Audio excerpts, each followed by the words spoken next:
Olá, alunos da disciplina Projeto Integrador 3 da Univesp, curso de licenciatura em matemática. Bem-vindos, vamos dar continuidade às nossas discussões dentro dessa disciplina tão interessante que é o Projeto Integrador. Como eu falei na última videoaula, na aula de hoje eu vou começar a focar mais no tema específico do Projeto Integrador 3. Como vocês sabem, cada projeto tem um tema pré-determinado. Então, o tema do nosso Projeto Integrador 3 é jogos. Então, essa palavra é fundamental, jogos.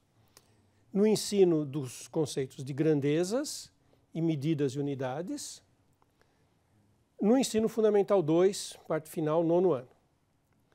Então, aqui tem um escopo muito bem definido. Em próximas videoaulas, eu vou falar mais desse tema. Hoje nós vamos apresentar, né, o tema, pensando que vocês estão começando a organizar o trabalho de vocês na disciplina. Então tem 3 palavras importantes aqui. E isso define o escopo do projeto que vocês vão fazer. Nós estamos falando de jogos. Então vai ser um ensino com jogos. E aquilo que eu já comento sempre. Às vezes acontece de um aluno me falar, puxa, mas eu tenho uma ideia legal para fazer um material que não é um jogo.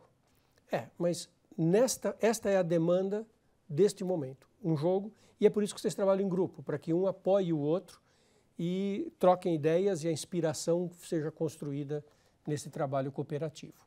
Então, é jogos, é grandezas e unidades de medidas e é ensino fundamental, fim do ensino fundamental, 9º ano.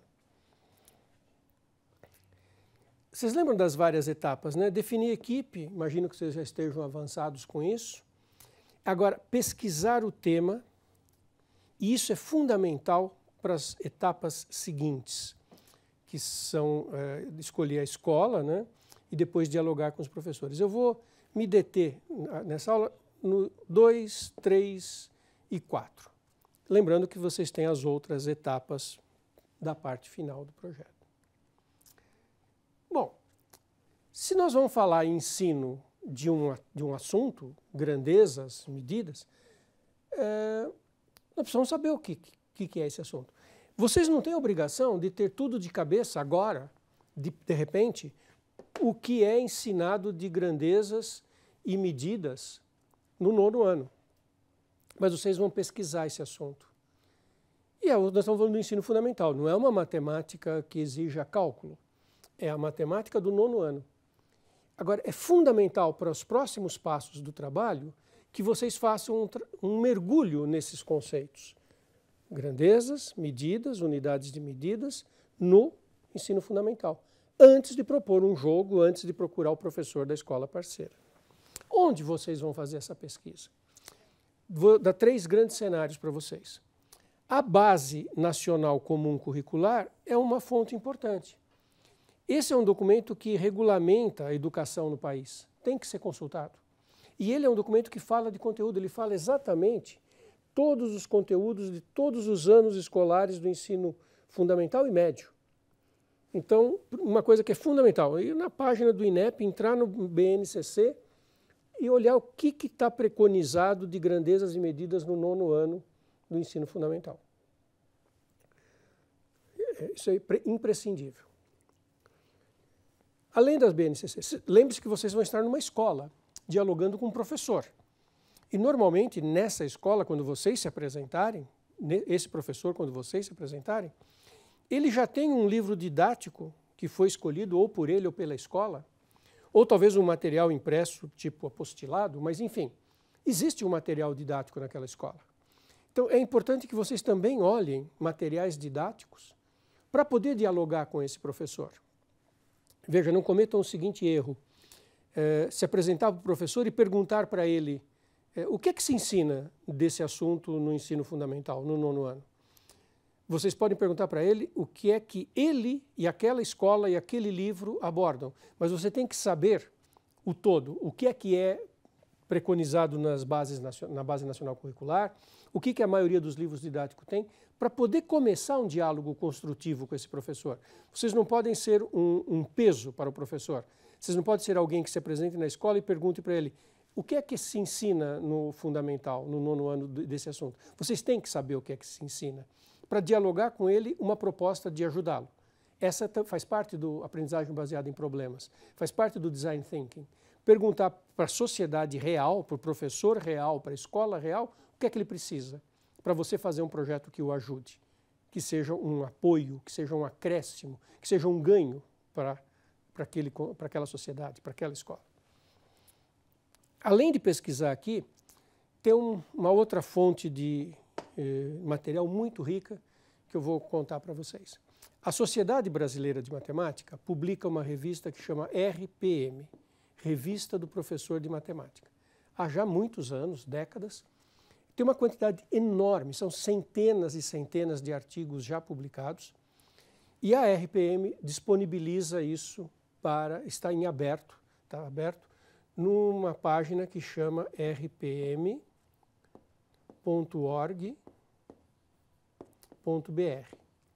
Lá vocês vão encontrar uma quantidade enorme de artigos, vocês podem usar livremente, desde que vocês citem que é da RPM, escritos por professores, por grandes nomes da educação do Brasil.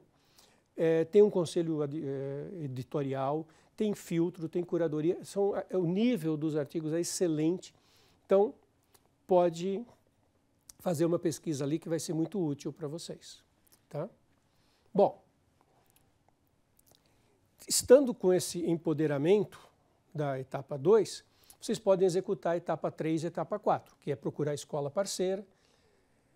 Às vezes é difícil entrar numa escola, às vezes a escola está tão assoberbada, as pessoas que trabalham na escola estão tão atarefadas que eles se sentem sobrecarregados e recebê-los pode ser percebido por eles como uma tarefa a mais, mas normalmente vocês conseguem, com tato, com jeito, mostrar que vocês estão lá para ajudar.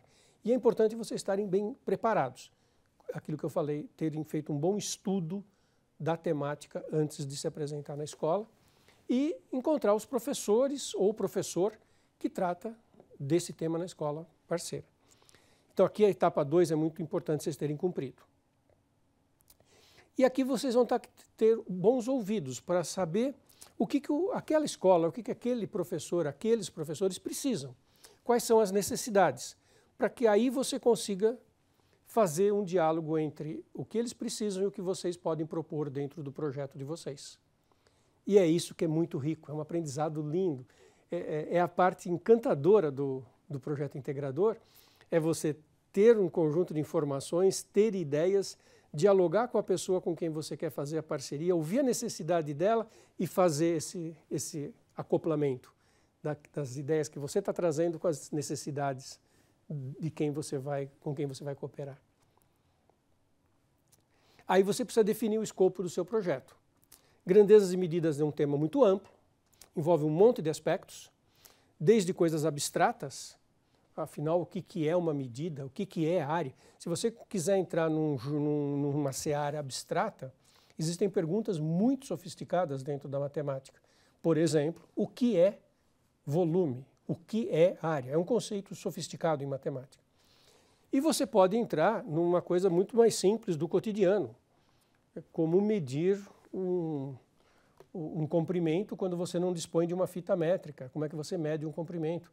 Às vezes você pode medir um comprimento usando essa ideia de unidade de medida, né? Medir usando uma varetinha, um palito, que você não sabe quantos centímetros tem, mas você expressa um comprimento usando o palito. E o dia que você souber quantos centímetros tem o palito, você sabe quanto mede aquilo. Então, esse conceito, quando nós estamos falando de grandezas, nós estamos falando de comprimento, de área, de volume, e temos falando das grandezas físicas, velocidade, aceleração, uma grande quantidade de grandezas que estão presentes no nosso dia a dia. Medida de grandeza é a avaliação do tamanho daquilo, né? Uma vez que nós estejamos falando de área, medida é o número que expressa o tamanho daquela área. E unidades de medida e conversão de unidades de medida. Então, aí envolve, acho que nós estamos usando o sistema métrico internacional, os países anglo-saxões, Estados Unidos usa outras medidas. Tem uma série de riquezas para se dialogar com os alunos sobre unidades de medida e suas conversões. Então vocês precisam definir qual é o escopo do projeto de vocês. Jogos para esse ensino. Não vai fazer um jogo que ensine tudo. Eventualmente vocês vão ter que focar em alguma coisa. Ensino de área, ensino de volume ou alguma coisa que vocês vão definir dentro do grupo junto com os professores da escola onde vocês estão. Então, na definição do escopo do projeto, vocês têm que levar em conta essa estratégia. Vai ser jogos e as possibilidades que vocês tenham de fazer jogos. E o que vocês querem ensinar e como. Tem que focar, definir que parte desse mundo que vocês vão se dedicar. São válidos vocês fazerem programas que tenham esse caráter de jogo, jogos que sejam em aplicativos, jogos físicos, jogos para serem jogados pelas crianças de maneira física. O material impresso pode ser um jogo, jogos virtuais dentro dessa ideia de aplicativos, programas. Aí vai depender da imaginação e a capacidade do grupo de vocês de trabalhar.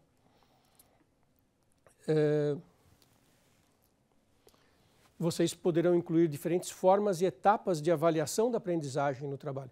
Nós estamos pedindo que vocês preparem jogos, mas vocês podem incluir também, isso é muito fácil, né?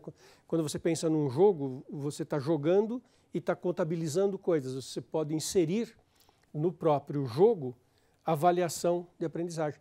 Pense que um jogo pode ser ensino em que essas atividades educativas em que a pessoa responde perguntas e se ela acertou, ela passa para o nível seguinte. Observe que está embutida aí uma ideia de avaliação. Então, isso pode fazer parte do projeto de vocês. Algumas ideias para vocês pensarem. Por exemplo, uma coisa que é simples de fazer, que muitas escolas têm, não é caro, é pegar um Tangram. O Tangram é um jogo. Ele é um jogo que envolve a noção de área, dá para fazer conservação de área, dá para fazer uma série de coisas com o Tangram. É um tema para vocês pesquisarem. Ele é bastante explorado já. Isso pode ser bom, pode ser ruim. Vocês vão encontrar muitas ideias de pessoas que já fizeram coisas com Tangram e isso pode ajudá-los. Existem joguinhos virtuais que lidam com volumes e formas de montar coisas. Então, vocês têm que procurar essas coisas. Se vocês usarem materiais que já existam, tem muita coisa na internet, muito livro, lembrem-se de fazer as citações adequadas, reconhecimento de autoria, verificar se tem permissão de uso. Você precisa estar muito atento com isso, tá? Agora, não é para a pesquisa do projeto integrador não é buscar na internet uma informação, uma coisa pronta.